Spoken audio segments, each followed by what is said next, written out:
Hey, Stephen Yanni here at Winkle Auto Salvage in wonderful Milford, New Hampshire with what might first appear to be a Chrysler LeBaron TC. These things were all over the road in the 1980s and early 90s. Well, not so fast. This is a two-door car. It does have a removable top, but at the front, the Maserati Trident right here. This is what's known as a Chrysler TC by Maserati. And that, of course, is the Maserati Trident. This is something that was made between 1989, 90, and 91. And the story of this was that Iacocca, president of Chrysler Corporation in the late 70s, early 80s, through the Chrysler's revival, was good friends with Alejandro DeTomaso, who, of course, was the head of DeTomaso. And they, of course, made the DeTomaso, the Pantera and the Mangusta. And, of course, when Iacocca was with Ford in the late 60s, early 70s, he and Mangusta, yes, we're good friends. There we go, DeTomaso. So Iacocca and DeTomaso were good buddies, okay, bottom line. In the mid-1980s, Lee Iacocca said, why don't we give Chrysler a halo car to compete with the Cadillac Alante, which is a two-door sports car, and the Buick Riata, which was kind of a two-door sports car, but not really. So they took the Dodge Daytona, shortened the wheelbase, and voila, came up with this. Now, it's a steel-bodied car. These are made in Italy, and there's one of three engines available. There was the Turbo 2, there was also a V6 and a engine that was called the Maserati 4. It had two cams, four valves, pretty exotic little thing, 2.2 liters. And all three of those engines were possible with no change in price depending on which engine. They were all available at the same money. Kind of weird. Price on this thing new, $35,000, which was about $20,000 more than the LeBaron convertible that it was often confused with. But when you see the front here in that Maserati Trident, you're looking at a TC Coupe. Now, okay, what engine do we have? One of the two four-bangers, the Maserati 4-valve, or the V6? What do we got? Oh, let's look. Okay, all right. Well, okay, not a bad thing. This is the Chrysler 3-liter V6, pretty ho-hum thing. Basically, it has a single overhead cam on each side, no push rod, so at least it was moving away from that era.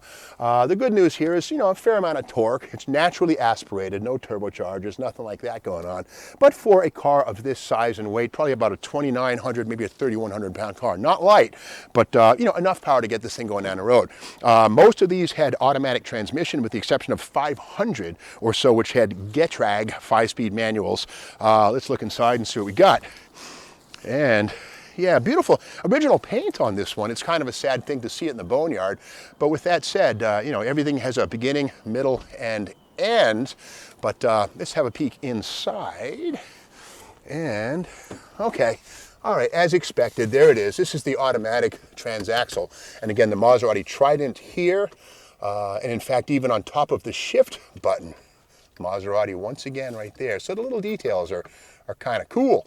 Now, one thing that looks very impressive inside, of course, is the Infinity 10 speaker stereo system. And there's a cassette player, yep. And there's actually a CD player, which was a possibility as well. And this burled metal or burled wooden look here looks pretty convincing, right? We see it here as well on this little device. Very, very nicely done. But is it really wood? Nope. Injection molded plastic. So again, these cars were the illusion of wealth and and luxury. Hand-stitched Italian leather interior, 125 mile-an-hour speedometer in an age in the late 1980s when Detroit was finally allowed to get away from the 85 mile-an-hour speedometer. The TC Coupe had a 125 mile-an-hour speedometer. But something kind of cool in the back, again, not unlike the wonderful LeBaron, these things did not have a back seat. So here is a little trunk compartment. Now, these came with a standard umbrella. Let's see if it's still here.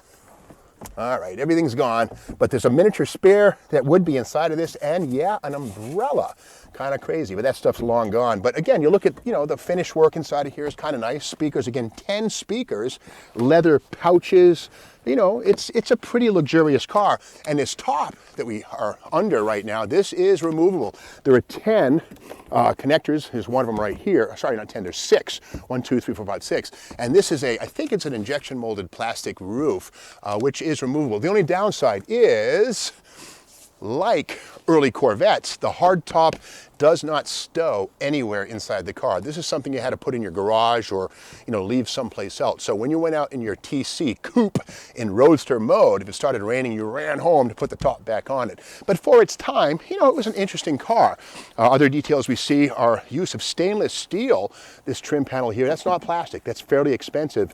And again, it helped to justify this car's $35,000 price tag. But here's the joke, or the upside or downside, is that Chrysler spent about $80,000 on every one of these things they made.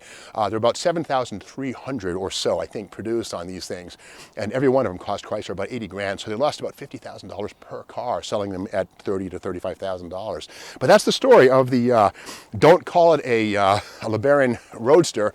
This is actually the Maserati TC Chrysler. So pretty rare car to see here in the junkyard, kind of sad. But again, the collector value of a car like this, well, it's marginal. If you're going to find or buy one of these, you got to get something that's running, that's been well preserved and pampered. Something here found in a junkyard, quite honestly, it's a parts car. But if you like this video and want to see more like it, be sure to subscribe to the Steve Maggs YouTube channel.